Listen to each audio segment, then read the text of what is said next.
Guys आज चाहिँ हामीलाई यहाँनिर तल भाउजूहरूले बहिनीहरूले यस्तो मिठो मिठो खाना बनाइदिनु भएको रहेछ हो। पर्खेर हामीलाई बसिरहनु भएको रहेछ। आधा त खाइसक्यौँ हो। कस्तो दामी दामी यो चाहिँ फिस हो नि, माछा पोर्क के भन्छ चिकन उसको त खाइसक्छ।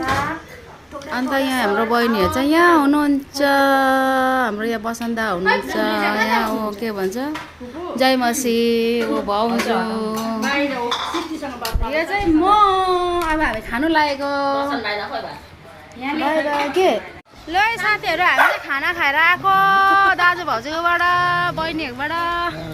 तर भन्नै बिर्सेछु त्यहाँनिर सबैले बाई बाई गर्दा त गर्नै बिर्सेछु।